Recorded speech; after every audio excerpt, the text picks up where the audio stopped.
And we had a great run. It all looked the same to me, just different names on the posters. Instead of Jordan, it was Justin. Jordan and Joey were back in the public eye, but it was Donnie who shocked fans the most. After losing 40 pounds, Donnie was almost unrecognizable as a troubled youth in one of the highest-grossing movies ever. I went to see The Sixth Sense, and it wasn't until like maybe the very last line that I recognized the accent, actually, and I went, that's Donnie, you know, and I sat there and it was like tears were coming down, and I started crying, and I was so proud of him. Donnie's personal life also prospered. On August 20th, 1999, Donnie married Kim Fay, his longtime girlfriend and the mother of his son, Xavier. So I'm a newlywed, so I'm enjoying time with my wife and our son, and I'm enjoying the success of The Sixth Sense, which it's a good time for the Wahlbergs right now. In 1989, New Kids on the Block erupted onto the face of Planet Pop. More than a decade later, the boys have become men, but they're still hanging tough. By the year 2000, 32-year-old Jonathan Knight found his place away from the public eye in the world of real estate. I think he's probably happier now with that decision. I mean, you shouldn't be in this business if you don't want to be in the business. The whole music industry thing was pretty much a fluke. Real estate was something that I've always loved since I was a kid. I'm just going to take life one day at a time and see what path it leads me down. Unlike Jonathan, Danny Wood couldn't resist the pull of the spotlight. At 31, Wood took to the stage again, but this time as D-Fuse. Yeah, this is Danny Wood. Thanks. Thanks, everybody. Danny was always a great writer. He's producing some acts from Boston. He's doing well. Meanwhile, 31-year-old Donnie Wahlberg continued to make his mark in Hollywood.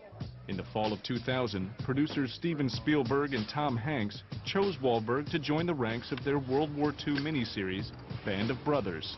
This has been like a war. I mean, it's been the hardest project that I've ever had to do, physically, emotionally. It's so funny, you know, you come up with somebody in the music business and then they change and go into acting.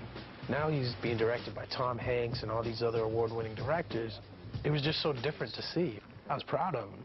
Joey McIntyre's solo career was also going strong.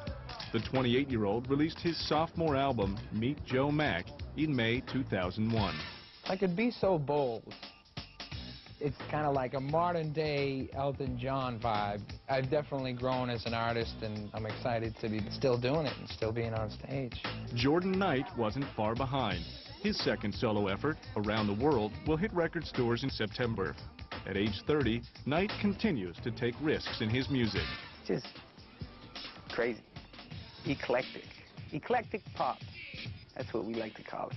The momentum was definitely with Jordan, and I think he's got another great shot ahead of him. I think the sky's the limit with him. While Knight and McIntyre enjoy their second trip around the block, the teen pop phenomenon has come full circle, and this time it's bigger than ever. Back then, the New Kids were the only group. Today, you've got NSYNC, Backstreet, 98 Degrees, and a bunch of other, quote, boy bands. Everything kind of rotates. I didn't see that until I went and saw a Backstreet concert, and I was kind of like, I was kind of part of this for the first time around. That's kind of cool. There's always going to be a generation of kids, girls especially, who are always going to be into that.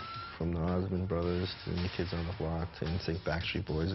Groups like O-Town recognize that the five boys from Boston changed the face of prepubescent pop. New Kids on the Block was, they were huge. For a while there, they were the biggest thing on the planet. I think if we sat here and said they didn't have effect on us, we'd be lying. New Kids set the mold for what we are now. Although times and tastes have changed, die-hard New Kids fans remain. Don't you worry, Joe. I've loved you since I was 9 years old, and I'm never going to stop. I love reading fan letters because all of the letters I get now are all from kids who are my age. They're just really nice letters just saying thank you for what you did, and you brought a lot of joy to my life.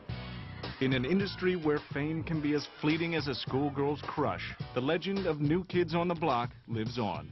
The Fab Five proved they do indeed have the right stuff.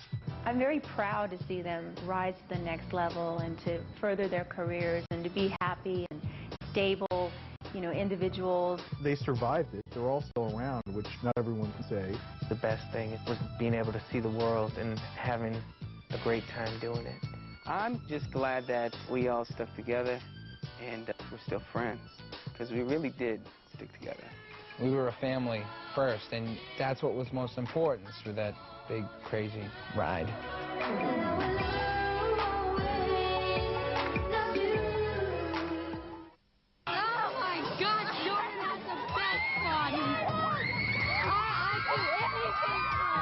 I like to watch them move. Yeah, they're great dancers. I've been waiting to meet Jordan Knight. I love the new kids. I love Joe Agadine. Oh, he's so cute. His blue eyes are so sparkly. I like him more than my mom likes the Beatles. My son loves New Kids on the Block. If I saw him, I would completely faint and completely have 10 million major cows. Danny, my favorite new kid. You are #1 to me. I love you, Joe! I love all of them. I think they're totally gorgeous. We're out of here.